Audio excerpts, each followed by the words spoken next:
तो हर बार इस कार्यक्रम को, चाहे प्रदीप मिश्रा जी का कार्यक्रम हो, चाहे बागेश्वर महाराज जी का कार्यक्रम हो, अद्भुत इस रायपुर में यदि किसी ने बनाया है तो सबसे प्रमुख कोई है तो वो चौथा स्तंभ भारत का ये मीडिया है।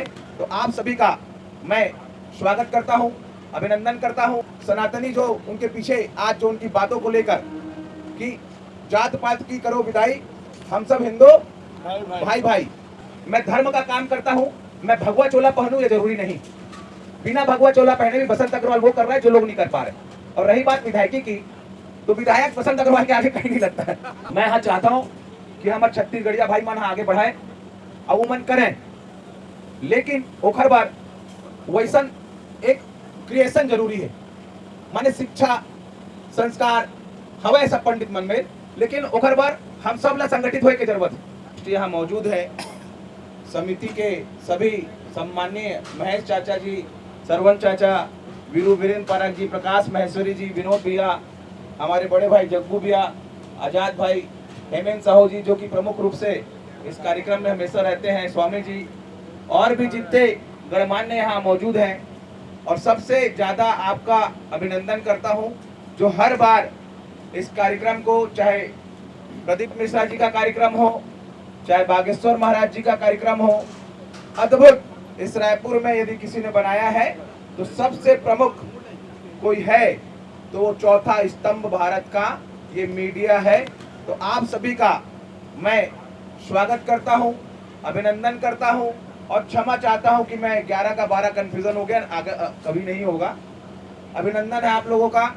और बागेश्वर महाराज जी का जो कार्यक्रम है, मुझे ऐसा लगता है कि पहले और अब में 10 गुना बढ़ गया, लोग उनके बढ़ गए। सनातनी जो उनके पीछे आज जो उनकी बातों को लेकर कि जात पात की करो विदाई, हम सब हिंदू भाई भाई, जो उन्होंने एक बात रखी और पूरा हिंदू समाज संगठित हुआ और लगातार भारत में ही नहीं पूरे विश्व में आप देखते होंगे, ऑस्ट्रेलिया, दुबई, मॉरिशस, न्यूजीलैंड, जहां जहां हमारे सनातनी भाई हैं। और मुझे ऐसा लगता है कि वो भी जो सनातन से प्रभावित हैं, ऐसे कुछ दूसरे पंथ के लोग भी आज हिंदू धर्म को फॉलो कर रहे हैं। उसके पीछे सबसे बड़ा किसी का योगदान है तो परम पूज्य बागेश्वर महाराज जी, धीरेन्द्र कृष्ण शास्त्री जी का योगदान है। आप लगातार देख रहे होंगे, बिलासपुर में जब आए तो वहां मंच तक नहीं जा पाए। 1 घंटे का कार्यक्रम था, लेकिन महाराज जी मंच तक नहीं जा पाए। 1.5 से 2 लाख लोग उनके स्वागत के लिए खड़े। बिलासपुर अभी 1 महीने 2 महीने पहले का कार्यक्रम, आपको जानकारी हो। आज जो हम यहाँ पर बैठे हैं, कार्यालय उद्घाटन और कार्यक्रम, 5 दिन की हनुमंत कथा, दिव्य दरबार इस गुड़ियारी के इस प्रांगण में होगा। और लगातार आप लोगों से भी निवेदन है कि जो भी पत्रकार बंधु आए हैं, मैं चाहता हूं कि व्यवस्था अच्छी से हो, तो सभी अपना नाम लिखा दें। आप भी अपने परिवार को लेके आए, अच्छे से बैठाएं। के लिए हम आपको व्यवस्था देंगे, 3-4 आपके मीडिया के प्रभारी रहेंगे, ताकि आपके परिवार भी अच्छे से व्यवस्थित ढंग से बैठ सके। मीडिया का एक अलग से डी बनाया जाएगा ताकि आप लोग उसमें अच्छे से कवर कर सके। प्रयास पूरा रहेगा, लेकिन उसके बाद भी आप जानते हैं, क्योंकि भीड़ जो रहती है बहुत ज़्यादा रहती है, अगर कुछ अव्यवस्था हो गई हो या टूटी हो तो मैं क्षमा चाहूँगा पहले से। लेकिन हमारी तरफ से हम संपूर्ण व्यवस्था देंगे, चाहे वो शौचालय की व्यवस्था हो महिलाओं के लिए, चाहे वो आगंतुकों के लिए रुकने की व्यवस्था हो, चाहे वो कार्यालय, आप देख रहे हैं कैसा कार्यालय बना है, तो उसे समझ आता होगा कि हम कैसी व्यवस्था लोगों को देने का प्रयास कर रहे हैं। पार्किंग के लिए ये पूरा पीछे का ग्राउंड हम खाली करवा रहे हैं, पूरी उसमें काम चल रही है। और कथा आते आते पूरा ग्राउंड ओके हो जाएगा। और मुझे ऐसा लगता है इससे बड़ा ग्राउंड इस रायपुर शहर में नहीं है पार्किंग के हिसाब से। और सबसे बड़ा बेनिफिट जो होता है, लोग बोलते हैं कि भैया गुड़ियारी में कैसे आए, गुड़ियारी में ही आ सकते। उसका कारण है लोगों के घर में मेहमानों का आने का सिलसिला चालू हो गया। सब ने अपने घर में बुकिंग करा दी, भैया हम लोग आ रहे हैं। पैदल पैदल लोग आते हैं और पैदल पैदल चले जाते हैं, पता नहीं चलता। बाहर जब दूर कथा होती है तो लोग अपने संसाधन से जाते हैं करके ट्रैफिक जाम लगता है। लेकिन यहाँ चूंकि सघन आबादी है तो लोगों के घर में लोग आते हैं और पैदल पैदल आते हैं और पैदल पैदल चले जाते हैं। प्रदीप मिश्रा जी ने आपने देखा होगा कि कैसे लोग आधे घंटे के अंदर पूरे गायब हो जाते थे, दिखते ही नहीं थे कि कहाँ है पब्लिक।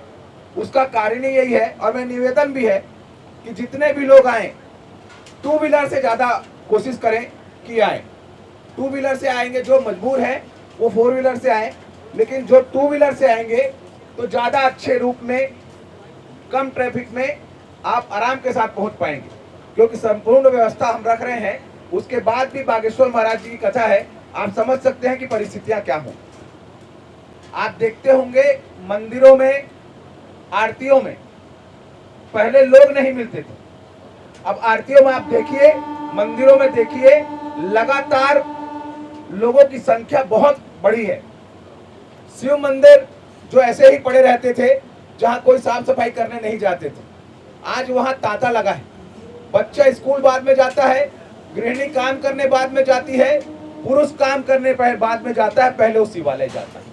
धर्म के प्रति दोनों महाराज जी, प्रदीप मिश्रा जी, बागेश्वर धाम जी, जो इन्होंने सनातन का एक बीड़ा उठाया है, और इसके पीछे कुछ लेपिस्ट लगे हुए हैं।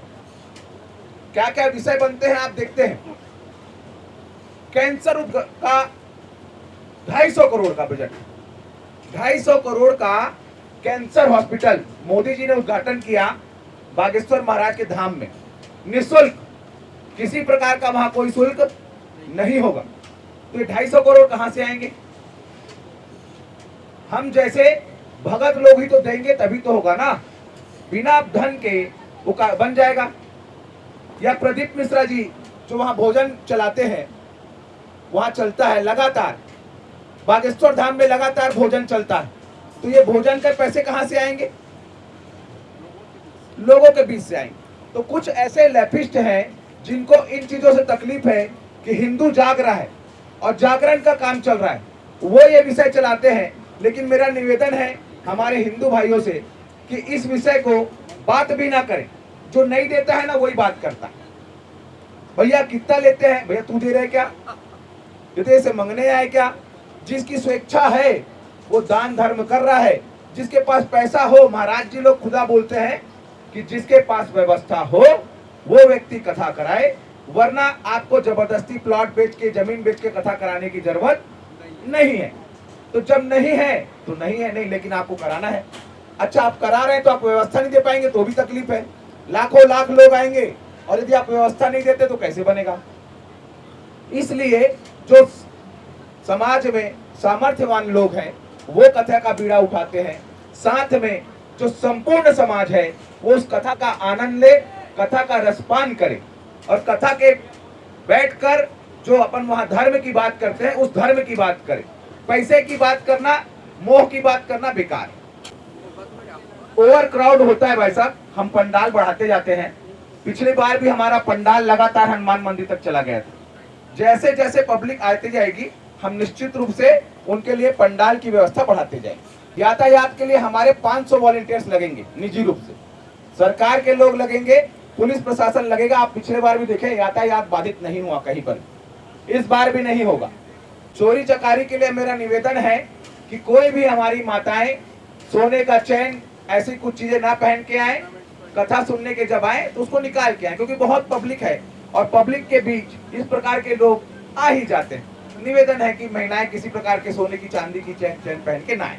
का समय 3 बजे से लेकर 7 बजे तक, 4 तारीख से लेकर 8 तारीख तक।